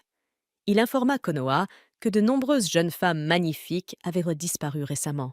Par conséquent, la probabilité qu'elle soit prise pour cible était extrêmement élevée. Yana se demanda alors si ces événements faisaient partie du scénario. Et si cette situation se répétait, cela signifierait encore une fois qu'elle deviendrait suspecte. Elle avait l'impression d'être constamment laissée dans l'ignorance, et cette idée la frustrait profondément. Chenot remarqua qu'elle était pâle et trouva cela étrange. Il affirma qu'elle n'avait aucune raison de s'inquiéter d'être prise pour cible, mais elle sentit une intention malveillante derrière ses paroles. Une douleur aiguë traversa sa tête, ce qui inquiéta Soul. Il lui proposa d'aller se reposer un moment dans sa chambre, mais elle lui répondit que tout allait bien. Elle ne savait plus s'il était réellement inquiet pour elle, ou s'il cherchait seulement à l'éloigner, ou peut-être même qu'il la soupçonnait. Ayla dit à Soul qu'elle allait se reposer un peu et le remercia, tout en demandant à Yomi de ne pas la suivre. Pour l'instant, elle ignorait totalement qui était vraiment ce policier. Elle préféra donc se retirer pour revoir toute l'histoire, pour se rappeler chaque détail de l'affaire et l'identité du coupable. Puis, mentalement, elle jeta Chenot et son « drapeau de mort » à la poubelle. 1 heure plus tard, elle paniquait. Elle n'arrivait à se souvenir de rien. Il était impossible qu'elle oublie un incident impliquant l'enlèvement de jeunes filles magnifiques. Elle se rappela qu'au collège, la véritable Konoha était obsédée par les récits de jeunes demoiselles en détresse. Elle écrivait des histoires où Konoha se faisait enlever par un malfaiteur, ou bien figée, ou encore transformée en belle endormie. Et son vrai elle-même n'était qu'un rêve servant à protéger son âme. Et avant de s'endormir, elle se disait toujours qu'elle se réveillerait de l'autre côté, au matin. À l'école, lorsqu'elle apercevait un magnifique coucher de soleil, tout ce à quoi elle pensait, c'était son monde imaginaire. Après ses examens, sa mère s'était plainte de ses résultats catastrophiques, mais Konoha jurait que ce qu'elle apprenait ici ne lui servirait pas dans l'autre monde. Elle s'était tellement perdue dans ses fantasmes que ses notes avaient plongé. Ayla commençait à perdre la tête. Elle était convaincue qu'un de ses fantasmes devait exister quelque part et qu'elle oubliait quelque chose d'énorme. Elle se glissa alors dans la pièce voisine pour écouter la conversation de Shino. Elle se demandait pourquoi des jeunes femmes nobles et magnifiques disparaissaient sans motif, sans aucune trace. Et sachant que Jennifer avait entendu les mêmes rumeurs, elle était persuadée qu'il y avait eu plus de 5 victimes. Le silence s'installa dans la pièce. Ayla décida alors d'aller se cacher sous la fenêtre la plus proche. Mais elle sursauta lorsque Shino entra dans la pièce. Il s'approcha aussitôt pour l'interroger sur ce qu'elle faisait là à espionner. D'un geste du pied, il la maintint coincée contre la chaise et lui demanda pourquoi elle était revenue écouter aux portes. Il supposa immédiatement qu'elle était la responsable des enlèvements. Apparemment, elle était déjà une suspecte. Les familles de 3 victimes avaient affirmé qu'elle assistait aux mêmes réceptions où Konoha était invitée et qu'elle intimidait toutes les jeunes filles réputées pour leur beauté. Selon lui, elle blessait les autres par pure jalousie et par ressentiment, et il ne serait pas surpris que ces incidents soient réellement liés à elle. Furieuse, Ayla éclata, lui rétorquant que tant qu'il n'avait aucune preuve la liant aux disparitions de toutes ces jeunes filles, il ne pouvait rien affirmer. Mais il avait une autre raison de la suspecter. Chino affirma qu'elle avait déjà vu son visage auparavant, même si elle ne s'en souvenait plus. Il avait baissé sa garde lorsqu'il l'avait arrêtée autrefois, et jamais il n'aurait imaginé qu'elle échappe à son exécution. C'est alors qu'Ayla se rappela. Il était l'officier venu l'arrêter lorsqu'elle avait récupéré le livre noir de l'histoire interdite. La petite sœur de Chino avait disparu dans la même affaire, et il était convaincu qu'Ayla en était responsable. Il avoua qu'il regrettait de ne pas avoir abandonné son statut d'officier à ce moment-là, pour l'exécuter lui-même de ses propres mains. Au moment même où il allait la frapper, Yomi saisit son bras, ce qui força Chino à reculer d'un pas. Soul se trouvait également juste derrière lui. Ils lui demandèrent ce qui s'était passé, mais craignant que Soul découvre pourquoi Chino la soupçonnait, Ayla mentit en disant que l'officier lui donnait simplement quelques techniques d'autodéfense pour qu'elle puisse protéger Konoha en cas de danger. Elle fit signe à Chino de se taire et de partir. Avant de s'en aller, il dit à Ayla d'annoncer à Konoha que le mal serait toujours puni en son nom et qu'elle pouvait dormir tranquille. Le lendemain, Ayla se demanda qui pouvait bien dormir tranquille, puisqu'elle n'avait pratiquement pas fermé l'œil de la nuit. Elle avait découvert qu'elle connaissait Chino, mais elle ignorait totalement pourquoi il la traitait de cette manière. À moins de comprendre exactement ce qui déclencherait un drapeau de mort, elle ne pourrait pas prendre les devants. Ayla trouva ensuite Jennifer et Konoha en train de revoir les mesures de sécurité, car Konoha pouvait encore être prise pour cible. En voyant à quel point Jennifer prenait cela au sérieux, Ayla ressentit un léger soulagement. Konoha annonça alors qu'une lettre d'invitation était arrivée, l'anniversaire de la duchesse Amaryllis. La duchesse avait entendu parler de Konoha et espérait sa présence. Selon Soul, il renforcerait la sécurité ce jour-là. Ayla en fut soulagée. Amaryllis était la jeune sœur du roi des roses, et avec les récentes disparitions, la prudence était de mise. Ayla sentit que le timing de tout cela était trop parfait. C'était comme si les événements s'enchaînaient de manière trop pratique, presque orchestrée. Elle supposait que Konoha refuserait l'invitation, mais au contraire, celle-ci exprimait à quel point elle voulait y aller et demanda même à Ayla de l'accompagner. Ayla accepta, mais restait inquiète pour ses drapeaux de mort, se demandant si tout se passerait bien. L'eau qui jaillissait dans le royaume de la rose occidentale ne permettait à rien de pousser. La région avait autrefois été pauvre, mais la duchesse Amaryllis avait revitalisé les terres. En utilisant cette eau autrefois inutilisable et des sérums de beauté, elle avait redonné vie à la région. Sur les lieux, le cœur de Konoha battait à tout rompre rien qu'à l'idée qu'Amaryllis était à la pointe de la beauté dans le royaume de la rose. Elle se sentait si honorée d'avoir été invitée. La duchesse de beauté, Susalina Rosa Amaryllis, accueillait tous les invités à la fête. À sa vue, toutes les jeunes filles poussèrent des cris d'excitation, comme si elles assistaient à un concert d'idoles. Rosa s'approcha alors de Konoha et lui prit doucement le visage. La duchesse admirait sa beauté et la complimenta, affirmant qu'elle était véritablement semblable à un ange. Elle la rassura en lui disant que la police prêtait main forte et qu'elle n'avait donc pas à se préoccuper des disparitions.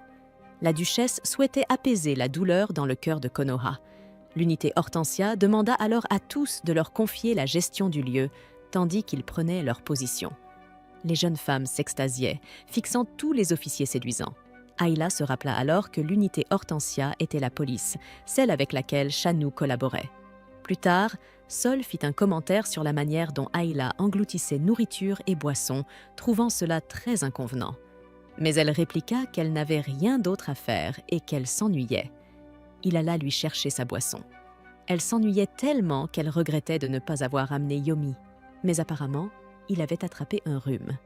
Voyant quelques jeunes filles s'amuser, elle tenta de se joindre à elles, mais elles se dispersèrent rapidement dans toutes les directions.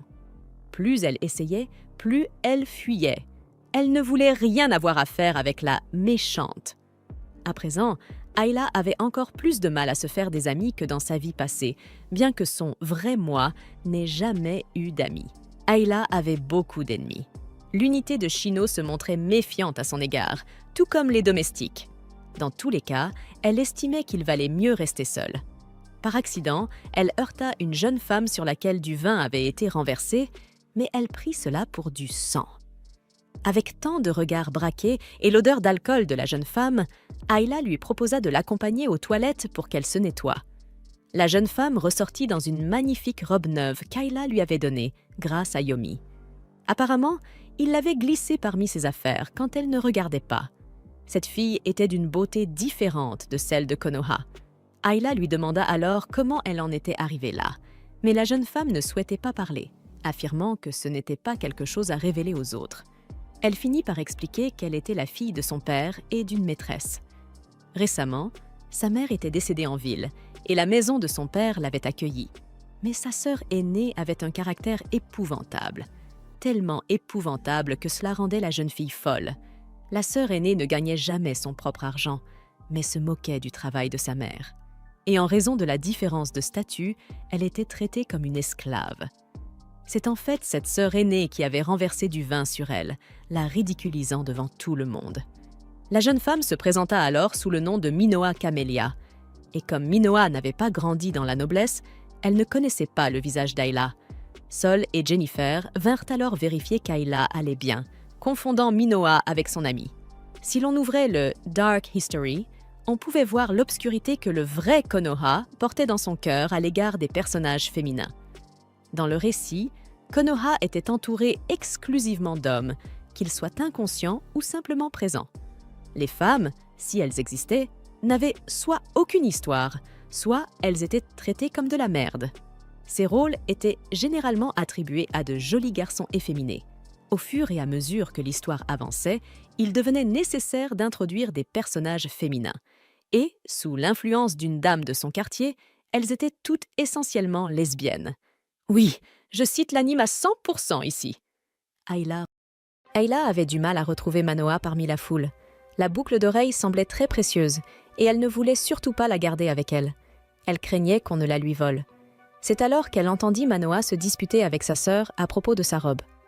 Manoa tentait d'expliquer qu'elle l'avait empruntée à une amie, mais sa sœur l'accusait de mentir, refusant de croire qu'elle puisse avoir la moindre amie.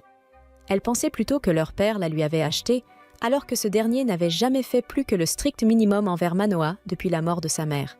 En revanche, il offrirait sans hésiter toutes les robes que voudrait sa sœur. Manoa tenta de la calmer, mais la jeune fille continua de la rabaisser, affirmant qu'elle valait mieux comme esclave.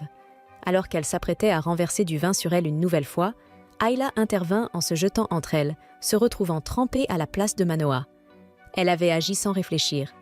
Ayla déclara alors que Manoa n'était pas une esclave, mais bel et bien son amie. La sœur de Manoa s'effondra à genoux en demandant pardon. Les nobles présents redoutaient que cela ne marque la fin de la maison Camélia après avoir provoqué la colère de l'inquiétante Ayla Magnolia. Ayla, quant à elle, pensait simplement avoir souri normalement, sans imaginer l'effet qu'elle produisait sur les autres. Shinoa intervint ensuite, convaincue qu'Ayla était responsable de toute cette altercation. À ce rythme, elle craignait de devoir encore l'interroger. Cependant, Konoha lui rappela que tout cela risquait d'attrister la duchesse en plein jour d'anniversaire. Profitant de la distraction, Ayla s'éclipsa pour aller se faire nettoyer. Après une douche glacée, Soul l'informa que Konoha avait calmé tout le monde et que Manoa allait bien. Il lui précisa aussi qu'il n'y avait que de l'eau froide à cette heure, mais que les domestiques apportaient déjà de l'eau chaude. En lui séchant les cheveux, il remarqua que l'odeur du vin persistait encore. Soudain, Manoa surgit et se mit à frapper Soul avant de tirer Ayla au loin. Elle pensait qu'il l'agressait et Ayla dut expliquer qu'il était simplement son serviteur. Ayla s'excusa alors d'avoir appelé Manoa son ami, pensant que cela avait pu lui attirer des ennuis, mais Manoa n'en comprenait pas la raison. Pour elle, c'était parfait. Toutes les personnes qui lui mettaient des bâtons dans les roues avaient été écartées d'un coup. Désormais, tout le monde avait peur de s'en prendre à l'ami d'Ayla. Manoa dit à Ayla de ne pas se soucier de sa réputation de vilaine, car elle comptait découvrir la vérité par elle-même comme n'importe quel être humain. Si elle n'aimait pas Ayla, elle s'éloignerait, mais si elle l'appréciait, elle se rapprocherait. Et elle voulait justement être plus honnête avec son amie. Ayla avait du mal à retrouver Manoa parmi la foule. La boucle d'oreille semblait très précieuse, et elle ne voulait surtout pas la garder avec elle. Elle craignait qu'on ne la lui vole. C'est alors qu'elle entendit Manoa se disputer avec sa sœur à propos de sa robe. Manoa tentait d'expliquer qu'elle l'avait empruntée à une amie, mais sa sœur l'accusait de mentir, refusant de croire qu'elle puisse avoir la moindre amie.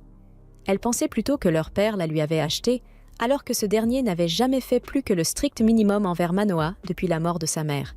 En revanche, il offrirait sans hésiter toutes les robes que voudrait sa sœur. Manoa tenta de la calmer, mais la jeune fille continua de la rabaisser, affirmant qu'elle valait mieux comme esclave. Alors qu'elle s'apprêtait à renverser du vin sur elle une nouvelle fois, Ayla intervint en se jetant entre elles, se retrouvant trempée à la place de Manoa. Elle avait agi sans réfléchir. Ayla déclara alors que Manoa n'était pas une esclave, mais bel et bien son amie. La sœur de Manoa s'effondra à genoux en demandant pardon. Les nobles présents redoutaient que cela ne marque la fin de la maison Camélia après avoir provoqué la colère de l'inquiétante Ayla Magnolia. Ayla, quant à elle, pensait simplement avoir souri normalement, sans imaginer l'effet qu'elle produisait sur les autres. Shinoa intervint ensuite, convaincue qu'Ayla était responsable de toute cette altercation. À ce rythme, elle craignait de devoir encore l'interroger. Cependant, Konoha lui rappela que tout cela risquait d'attrister la duchesse en plein jour d'anniversaire. Profitant de la distraction, Ayla s'éclipsa pour aller se faire nettoyer. Après une douche glacée, Soul l'informa que Konoha avait calmé tout le monde et que Manoa allait bien. Il lui précisa aussi qu'il n'y avait que de l'eau froide à cette heure, mais que les domestiques apportaient déjà de l'eau chaude. En lui séchant les cheveux, il remarqua que l'odeur du vin persistait encore. Soudain, Manoa surgit et se mit à frapper Soul avant de tirer Ayla au loin. Elle pensait qu'il l'agressait et Ayla dut expliquer qu'il était simplement son serviteur. Ayla s'excusa alors d'avoir appelé Manoa son ami, pensant que cela avait pu lui attirer des ennuis, mais Manoa n'en comprenait pas la raison. Pour elle, c'était parfait.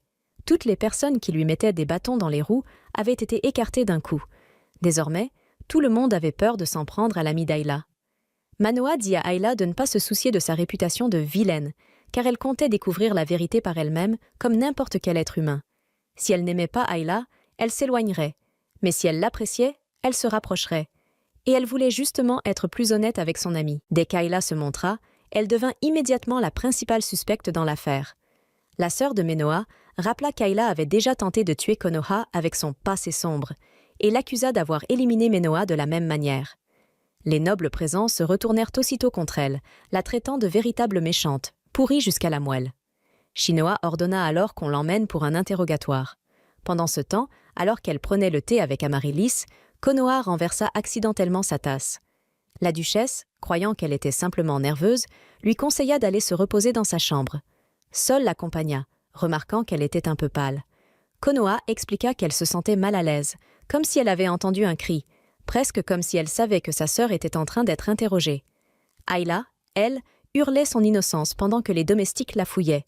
Le chef de l'unité Hydrangea, Yamato Hydrangea, lui demanda pourquoi elle se trouvait sur les lieux alors que sa chambre était à un autre étage, et pourquoi la boucle d'oreille de Manoa avait été retrouvée sur elle.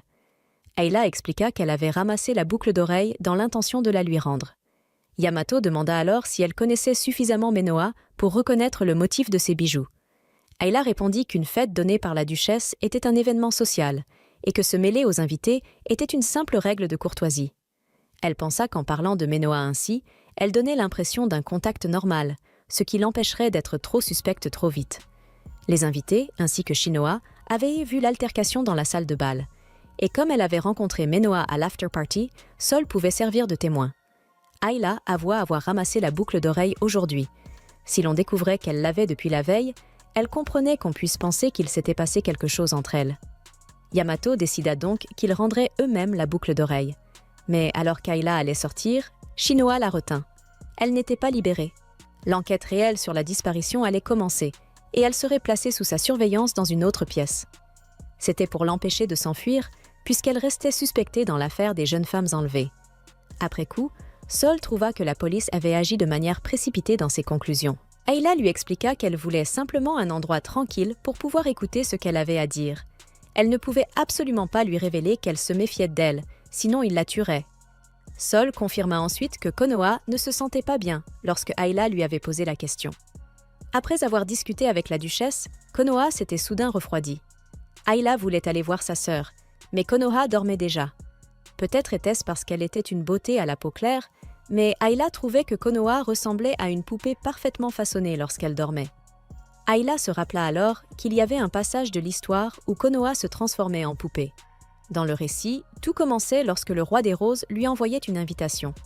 Le roi avait convoqué Konoha dans le jardin, lui parlant d'une région du royaume où de jeunes femmes étaient offertes en sacrifice, et où un membre de la famille royale avait honteusement perpétué cette pratique. Il la supplia ensuite d'utiliser son pouvoir sacré pour purifier cet endroit. Konoha ressentit la douleur que le roi portait envers son parent et accepta sa requête. Mais après cette conversation, elle fut enlevée par le personnage qu'Ayla avait créé en associant du vin renversé à du sang, la sanglante Rosa. Cependant, Ayla pensait que cela n'avait aucun lien avec la situation actuelle. Elle remarqua les roses près de la table, que Genford expliqua avoir été apportées par la duchesse. Les roses étant considérées comme la fleur nationale, il supposait qu'Amaryllis s'était prise d'affection pour Konoha. Ayla se souvint alors que chaque membre du sang royal portait le second prénom Rosa. À ce moment-là, elle commença à se méfier d'Amaryllis et tenta de se rappeler qui elle avait imaginé lorsqu'elle avait créé la sanglante Rosa. La vraie Konoha avait regardé un anime avec ses amis, dans lequel la princesse était capturée et le prince venait la sauver. Même si la princesse était secourue, Konoha s'était imaginé qu'elle devenait une poupée du roi des ténèbres et elle s'était plongée dans ses fantasmes pendant un moment. Elle avait failli devenir un monstre pour effacer tous ceux qui voyaient son visage, tant elle se perdait dans ses rêveries. D'après la chronologie, c'était à peu près au moment où le roi démon devait apparaître que la sanglante Rosa faisait son apparition. Elle n'était mentionnée que dans des scènes de flashback, mais au début, la sanglante Rosa se contentait d'admirer les filles qu'elle enlevait. Lorsqu'elle rencontrait Konoha au milieu de l'histoire, elle se lassait de simplement les admirer et commençait à tuer les jeunes filles au nom de la beauté, buvant leur sang. Si Amaryllis était véritablement la sanglante Rosa, Ayla avait encore une chance de sauver Minoha et les autres filles avant qu'il ne soit trop tard. Sol lui proposa de l'escorter vers une nouvelle chambre après avoir entendu le rapport de Shino, mais elle refusa, affirmant qu'elle serait en sécurité puisque la police la surveillait. Elle lui demanda alors de protéger Konoha. Elle, de son côté, comptait révéler toute la vérité en retrouvant Minoha et les autres à la fenêtre de sa chambre. Aina avait attaché plusieurs morceaux de tissu pour tenter de s'échapper. Cependant, la corde improvisée finit par se déchirer et elle chuta lourdement au sol. Vu la hauteur complètement folle, elle pensa qu'elle allait mourir sur le coup. Sa détermination à retrouver Minoha et les autres ressemblait désormais à un véritable drapeau de mort. Mais elle ne pouvait pas laisser Shino la reprendre de force. C'était sa seule option. Dans l'histoire, Bloody Rosa tuait les jeunes filles dans le sous-sol, ce qui signifiait qu'elle devait absolument le trouver. Malheureusement, les manoirs de Minoble étaient ridiculement immenses dans son récit. Elle commença donc à vérifier chaque pièce, ouvrant porte après porte. Mais elle ne s'attendait certainement pas à tomber sur Shino, qui l'attendait derrière l'une d'elles. Elle prit immédiatement la fuite, tandis qu'il la poursuivait, une corde à la main. Il savait parfaitement qu'elle tenterait de s'échapper. Après tout, il la traquait depuis des années. Son lasso manqua de peu à Aina, mais elle finit par se retrouver coincée dans un cul-de-sac. Il lui demanda alors ce qu'elle essayait de faire. Aina répondit qu'elle voulait révéler les crimes de la duchesse, affirmant qu'Amaryllis enlevait de magnifiques jeunes femmes et qu'elle était certaine qu'un sous-sol secret les retenait prisonnières. Des preuves? Elle n'en avait aucune. Shinoa répliqua que la duchesse était bouleversée par ces enlèvements et qu'elle avait même pleuré pour sa propre petite sœur qui avait été kidnappée. Furieux qu'Aina ose diffamer les autres, il la menaça de la conduire lui-même à l'échafaud. Aina n'était pas totalement sûre que la duchesse soit Bloody Rosa. Mais même si elle risquait de se tromper, elle était résolue à sauver tout le monde. Minoha et les autres étaient peut-être encore en vie, mais elle ignorait quand les événements risquaient de changer et de les condamner. Elle accula alors Shino contre le mur, lui promettant que si elle avait tort, elle assumerait seule toutes les responsabilités et montrait elle-même les marches de l'échafaud. Elle lui demanda donc son aide. C'était son histoire. Et si elle pouvait la réécrire, alors elle risquerait sa vie pour y parvenir. Voyant que la tempête ne faiblirait pas avant le lendemain, Shino l'autorisa finalement à suivre son idée, à condition qu'elle puisse prouver ses délires avant la fin de l'orage. Sinon, il l'arrêterait. Ils partirent donc ensemble chercher le sous-sol, ignorant qu'une ombre les espionnait tout près. Pendant ce temps, Gina Ford informait Yamato de la disparition d'Aina. Il espérait qu'elle n'était pas impliquée dans quelque chose de dangereux, surtout en voyant la preuve évidente qu'elle s'était enfuie par... Le capitaine Yamato était convaincu qu'Aina avait agi de son plein gré. Après l'avoir interrogée, il soupçonna qu'elle cachait quelque chose, peut-être une preuve la reliant aux jeunes femmes disparues. Il pensa alors qu'elle avait pris la fuite pour dissimuler son implication. Lorsqu'il demanda à Jennifer s'il savait quelque chose, le héros se rappela qu'Aina lui avait demandé de garder le secret concernant la boucle d'oreille. Ainsi, Jennifer répondit à Yamato qu'il n'était au courant de rien. Pendant ce temps, Aina et Shino fouillaient depuis presque 1 heure, sans réussir à localiser le moindre indice.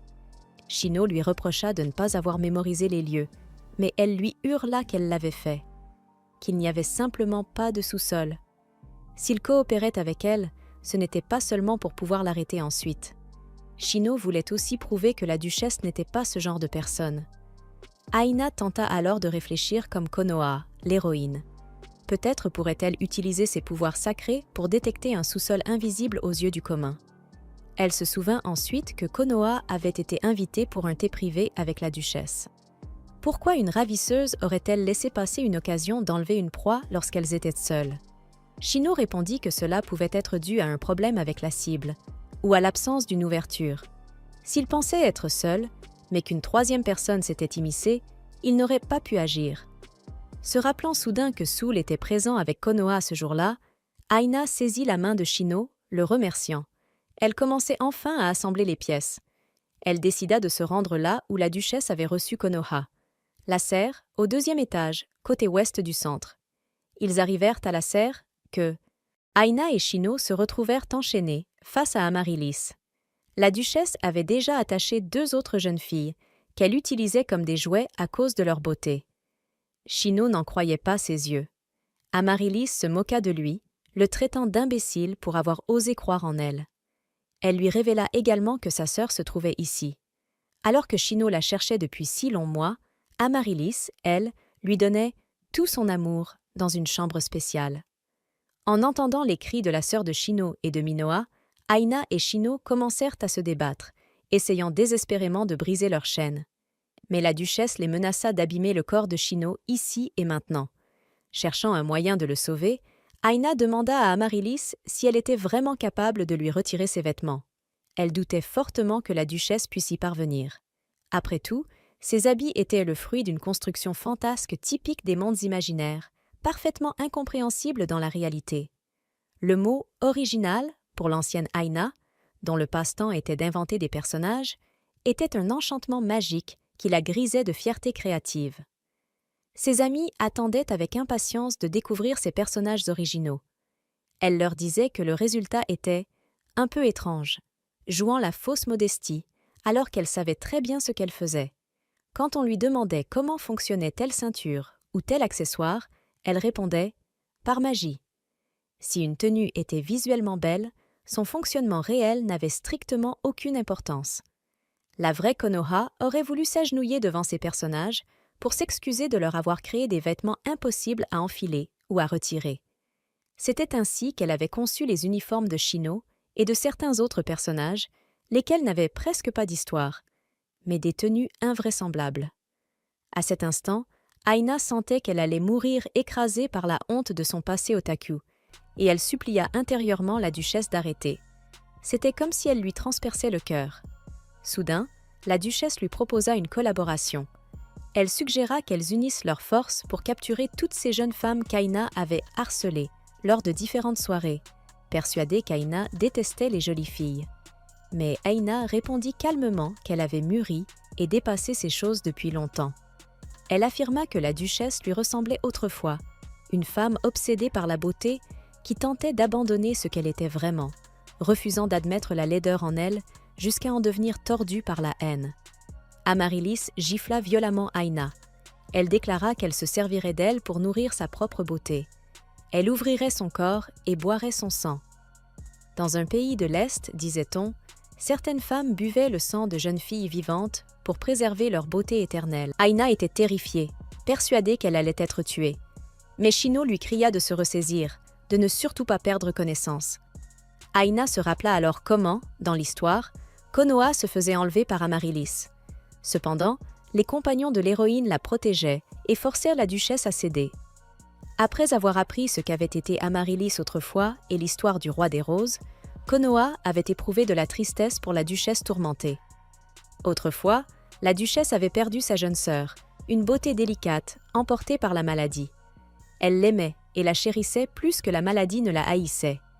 Un jour d'hiver glacial, sa sœur, à l'agonie, lui avait murmuré « Grande sœur, reste toujours aussi belle, comme tu l'es en cet instant. » À cet instant précis, le cœur de la duchesse s'était tordu. Elle avait décidé que la beauté serait désormais le mémorial éternel de sa sœur. Konoha avait alors regardé la duchesse droit dans les yeux et lui avait dit que ces mots rendraient sa sœur heureuse. Alors Aina répéta ces mêmes paroles, affirmant que c'était son cœur compatissant qui représentait la beauté dont parlait sa sœur. La duchesse en resta pétrifiée, se demandant comment Aina pouvait connaître les derniers mots de sa sœur. Aina espérait qu'Amaryllis retrouverait sa pureté et sa bonté, comme dans l'histoire. Mais Amaryllis dégaina son arme, déclarant que de telles paroles ne devraient jamais être prononcées par quelqu'un d'aussi laid qu'Aina.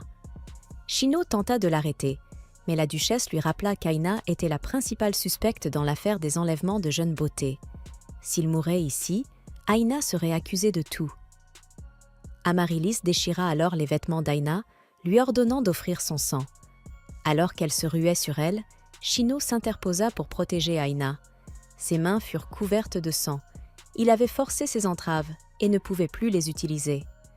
Il proposa d'attirer la duchesse au loin pour qu'Aina puisse contacter le capitaine Yamato.